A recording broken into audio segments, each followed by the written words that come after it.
श्री शिवाय नमस्तुभ्यम। ओम नमः शिवाय। नमस्कार दोस्तों, आप सभी लोगों का स्वागत है हमारे यूट्यूब चैनल भगवान की भक्ति में। दोस्तों, आप सभी लोग जानते हैं कि 2 दिसंबर 2024 यानी सोमवार के दिन पड़ रहा है मार्गशीर्ष महीने की प्रतिपदा तिथि। और दोस्तों, आपको बता दें कि ये प्रतिपदा तिथि जो है ना, वो मार्गशीर्ष में महीने में पड़ने वाली सबसे बड़ी तिथि है। और आपको बता दें कि पूज्य गुरु जी ने कहा है कि अगर कभी ऐसा मौका आए और मार्गशीर्ष महीने में सोमवार के दिन प्रतिपदा तिथि पड़े तो आपको 11 चावल के दाने वाला उपाय जरूर करना चाहिए। और आपको बता दें कि गुरुजी ने अपनी शिव पुराण कथा में इस उपाय को बताया है, 11 चावल के दाने वाले उपाय को, जिसको सुनकर मैं समझ के आपको बताने जा रही हूँ। इसलिए वीडियो को अंत तक ज़रूर सुनेंगे और आप सोमवार के दिन प्रतिपदा तिथि के दिन ये 11 चावल के दाने वाला उपाय जरूर करना चाहिए आपको। तो आप वीडियो में बने रहिए अंत तक। मैं एक एक करके आपको सब कुछ बताऊंगी कि आपको इस उपाय को कैसे करना है, कब करना है, क्यों कैसे करना है, कहाँ पे जाके करना है। तो वीडियो में बने रहिए, मैं सब कुछ आपको बता रही हूँ। ठीक है, तो चलिए वीडियो में आगे बढ़ते हैं। सोमवार प्रतिपदा तिथि को इस वाले उपाय को आपको करना है। तो अगर इस उपाय को आप कर लेते हैं ना, तो आपको इस उपाय को वो फल मिलेगा जिसके बारे में आपने सोचा भी नहीं होगा, इतना ज़्यादा फल मिलेगा। तो आपको इस उपाय को कैसे करना है आपको बता दें, पूज्य गुरु जी ने शिव महापुराण कथा में इस उपाय को बताया है। तो इस वीडियो को अंत तक जरूर सुने, मैं बता रही हूँ। तो देखिए, आपने देखा होगा कि आपकी बहुत सारी ऐसी मनोकामना होगी ना, जो आप बहुत सारे पूजा पाठ अनुष्ठान कर चुके हैं, लेकिन फिर भी आपकी वो मनोकामना कुछ होती है जो पूरी नहीं हो पाती है। तो आपको किसी विशेष दिन में अगर किसी छोटे से भी पूजा पाठ कर लेते हैं ना, तो हो सकता है कि अगर आप छोटा सा भी उपाय कर लेते हैं तो आपका मनोकामना पूर्ण हो सकता है। देखिए, जीवन में बहुत सारी समस्याएं होती है, प्रॉब्लम होती है, दिक्कत होती है, दुख कष्ट आ जाते हैं, जिसका आपको कारण का पता भी नहीं चलता है कि किस कारण से ये हो रहा है। तो होता है जैसा कभी कभी बहुत सारे कारण हो सकते हैं जिसके बारे में इंसान को पता नहीं होता है और वो दुख झेल रहा होता है। जैसे पितृदोष हो सकता है, मंगल दोष हो सकता है। तो आपको इस उपाय को करना है, आप कारण जानने की ज़रूरत नहीं है, बस ये छोटा सा उपाय आपको कर लेना है। कि तो देखिए, किसी विशेष दिन में अगर छोटा भी उपाय कर लेते हैं ना, तो उसका फल जो होता है ना, वो जल्द मिलता है, बड़ा होकर मिलता है। तो आप इस उपाय को पहले अच्छे से समझ लीजिए और उसके बाद उपाय को कीजिएगा। मैं एक एक करके बता रही हूँ। इससे पहले एक अनुरोध है कि हमारा वीडियो अच्छा लगे तो एक लाइक और सब्सक्राइब कर दीजिएगा।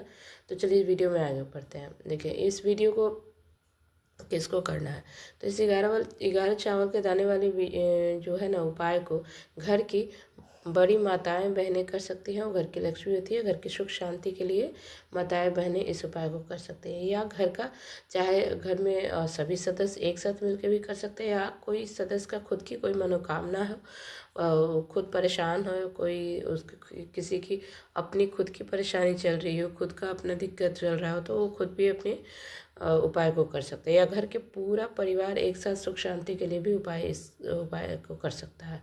इसमें कोई दिक्कत वाली बात नहीं है। ठीक है, तो अब चलिए अब बात करते हैं कि इस उपाय को कब करना है। देखिए, इस उपाय को आप सुबह के समय करेंगे या शाम के समय भी कर सकते हैं। देखिए, सुबह के समय में करेंगे तो जितना जल्दी हो उठ के आप कर लें। और आप 10 से 11 बजे के बीच में कर लें। अगर फिर भी लेट भी होते हैं तो 12 बजे से पहले ज़रूर उपाय को कर लें। अगर शाम में करना है तो शाम में प्रदोष काल में कर सकते हैं। आप 6 से 7 के बीच में कर सकते हैं।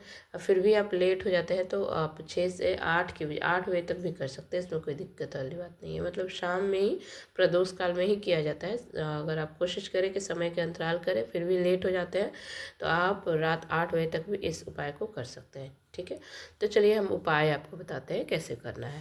ध्यान से उपाय को समझ लीजिएगा, सुन लीजिएगा, फिर आप उपाय क्यों कीजिएगा। तो देखिए, इस उपाय के लिए आपको 1 लोटा जल, शुद्ध जल लेना है। ठीक है, एक तांबे के पात्र में 1 लोटा शुद्ध जल भर लेना है। ठीक है, जल जो होता है ना, घर से ही भर के लेके जाना है आपने। ठीक है, और थोड़ा सा आपको शहद लेना है। शहद आपको मात्र 1 चम्मच ले लेना है। ठीक है, और 1 बेलपत्र ले लेना है। और आपको बता दें, इस बात का ध्यान रखना है कि जो भी बेलपत्र लेंगे ना, अगर आपके पास नहीं है तो आप भगवान शिव के शिवलिंग पर चढ़े हुए बेलपत्र को भी अच्छे से धोकर शुद्ध करके आप उसको इस्तेमाल कर सकते हैं, इसमें कोई दिक्कत वाली बात नहीं है। गुरु जी ने कहा है कि चढ़ा हुआ बेलपत्र भी आप फिर से उसका इस्तेमाल कर सकते हैं धोकर साफ करके। तो भगवान शिव के मंदिर में पूज्य गुरु जी के अनुसार सोमवार के दिन इस उपाय को करना है, या शाम के समय करते हैं तो प्रदोष काल में। साक्षात भगवान शिव शिवलिंग में विराजमान होते हैं, इसलिए इस उपाय को आप प्रदोष काल में भी कर सकते हैं, जो सर्वोत्तम होता है।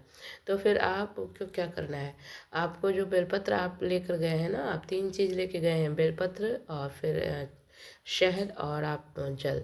तो बेलपत्र को जो है ना चिपकने आपको 3 पत्तियाँ जो होती है ना, उसमें सबसे बड़ी वाली आगे वाली जो पत्ती होती है, सबसे बड़ी पत्ती, उसकी चिकनी जो साइड होती है आपको उस पर शहद से ओम लिखना है, ठीक है। और नीचे साइड में दोनों पत्तियों पर आपको एक एक बिंदी डालना है शहद का, ठीक है, समझ गए। जो आप 3 पत्ती होती है ना बेलपत्र का, उसमें जो बीच वाली लंबी पत्ती होती है उस पर ओम लिखना है, बाकी 2 छोटी 2 पत्ती होती है उस पर एक शहद की बिंदु लगा देना है, ठीक है।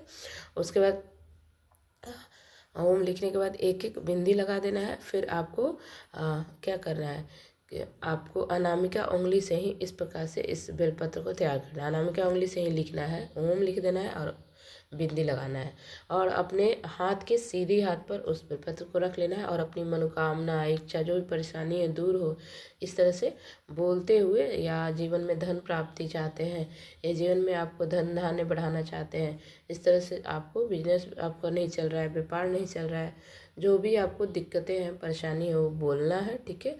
अपनी मनोकामना अच्छे से बोलते हुए महादेव से प्रार्थना करते हुए उस बेलपत्र को क्या करना है, भगवान के शिवलिंग पर अर्पित कर देना है। बस शिवलिंग पर इस बेलपत्र को आपको अर्पित करना है, मतलब कि उसमें तो आपका शहद लगा हुआ है ना, तो उसको बेलपत्र को चिपका देना है।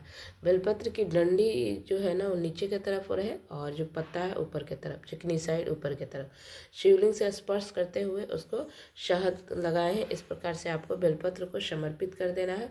उसके बाद अंत में 1 लोटा शुद्ध जल जो ले गए हैं उसको धीरे धीरे भगवान के शिव के शिवलिंग पर अर्पित कर देना है, और लगातार आपको बोलना है श्री शिवाय का महामंत्र जो है, श्री शिवाय नमस्तुभ्यम, श्री शिवाय नमस्तुभ्यम, इस मंत्र का जाप करना है, ठीक है। और बेलपत्र को अर्पित करते समय आपको सोमेश्वर महादेव का मन में स्मरण करते रहना है, ठीक है। जब बेलपत्र आप समर्पित करेंगे ना तो सोमेश्वर महादेव का, एक महादेव का ये भी नाम है, तो वो स्मरण करना है। और गुरुजी ने बताया है कि जो भी व्यक्ति इस प्रकार से सोमवार प्रतिपदा तिथि के दिन चमत्कारी उपाय कर लेता है तो उसके जीवन की किसी भी प्रकार की मनोकामना हो, सभी प्रकार की मनोकामना पूर्ण होती है। और सोमेश्वर महादेव की कृपा से मनोकामना तो पूर्ण होती है, घर में सुख शांति समृद्धि बढ़ती है, और जीवन के जितने भी दुख है कष्ट है वो सब दूर हो जाते हैं। तो इस तरह से इस पहले उपाय को जरूर अच्छे से कर लीजिएगा। चलिए मैं आपको दूसरा उपाय, बहुत ही खास उपाय बताने जा रही हूँ, और ये विशेषकर जीवन में धन धान भंडार को बढ़ाने का काम करता है। किसी भी प्रकार की मनोकामना हो वो पूर्ण होगी। तो इसके लिए आपको 1 लोटा शुद्ध जल लेना है, और तांबे के पात्र में ले लेना है, या आपको इसको लेने के बाद आपको स्टील के लोटे के अंदर आपको, या तांबे के लोटे में जो है ले लेंगे, शुद्ध जल भर लेना है, घर से ही भरना है। उसमें 2 चम्मच कच्चा दूध ले लेना है, इस पात्र में डाल देना है। गुरुजी ने कहा है कि केवल आप 2 बूंद भी दूध, कच्चा दूध, गाय का जो कच्चा दूध होता है ना, डाल देना है, और इसको पूर्ण फल मिलता है। 2 बूंद भी डालना है। और आपको 11 चावल का दाना, यानी कि अक्षत जो होता है ना, शुद्ध जो ये 11 चावल का दाना, कहीं से टूटा ना हो, साबुत पूरा, जो मतलब कहीं से टूटा उटा ना हो, इसका ध्यान ले लीजिएगा। और 11 चुन के जो चावल का दाना है उसको एक जो है सीधे अपने उसको ले लेना है, और भगवान के शिव मंदिर में आपको सुबह से शाम तक इस उपाय को कर सकते हैं। आप मंदिर में पहुंचना है, ठीक है। 11 चावल के दाने जो आपने लिए हैं कहीं से भी खंडित ना हो, इसका ध्यान कीजिएगा। उसे अपने उसी पात्र के अंदर डाल देना है। जो आपने 1 लोटा शुद्ध जल जो लिए हैं ना, उसमें आपने तो 2 बूंद दूध डाले हैं, और फिर ये 11 चावल के दाने भी जब मंदिर पहुंचेंगे उसमें डाल देना है। और ओम आपको वहाँ पे स्मरण करना है, ओम नमः शिवाय, ओम नमः शिवाय इस मंत्र का जाप कर लेना है। और दोस्तों इस पात्र के अंदर 11 चावल का दाना डाल देना है और साथ ही साथ आपको कच्चे दूध युक्त जल को अपने तैयार कर लिया। इस पात्र को धीरे धीरे भगवान के शिवलिंग पर समर्पित कर देना है और आपको इस मंत्र को बोलना है श्री शिवाय नमस्तुभ्यम, श्री शिवाय नमस्तुभ्यम। इस मंत्र का जाप कर देना है। ठीक है, इस तरह से इस उपाय को करना है। और जो शिवलिंग के ऊपर से जलाधारी के तरफ से जो रहेगा ना, वहाँ जो जल, वहाँ पे खाली पात्र भी जो अगर है उसमें उस जल को आपको अंदर में मतलब ले लेना है।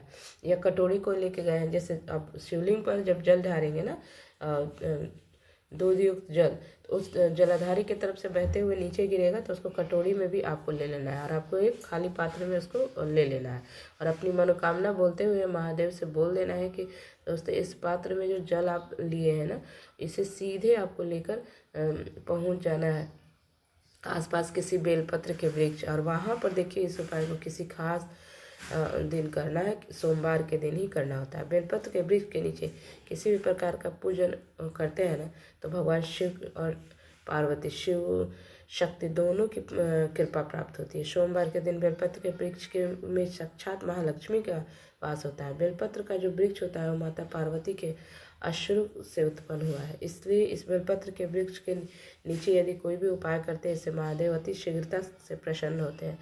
तो आपको एकत्रित जो जल लेंगे आपको बेलपत्र के नीचे उस जल में, यानी कि बेलपत्र के वृक्ष के आपको नीचे समर्पित कर देना है और वहाँ पे आपको एक मंत्र बोलना है श्री शिवाय नमस्तुभ्यम, श्री शिवाय नमस्तुभ्यम। इस मंत्र का जाप करना है और आपको बेलपत्र के वृक्ष के नीचे वहाँ जहाँ पे माता पार्वती से प्रार्थना करना है वहाँ पे अपनी, और अपने शिवलिंग के वहाँ पर आपको प्रार्थना करते हुए अपनी मनोकामना बोलना है और बेलपत्र के वृक्ष के पास वहाँ पे अपनी सारी जितनी भी समस्याएं हैं दूर होने के लिए बोलना है और इसको सूर्यास्त से पहले ही कर लेना है। ठीक है, इसको और इस वृक्ष में वो जो जल लेकर आए हैं और आपको अर्पित करते हैं। पूज्य गुरु जी ने कहा है कि यदि इस विशेष सोमवार को यह शिव और शक्ति वाला उपाय कर लेते हैं ना, तो इससे हमेशा आपको एक साथ शिव और पार्वती माता का आशीर्वाद प्राप्त हो जाता है।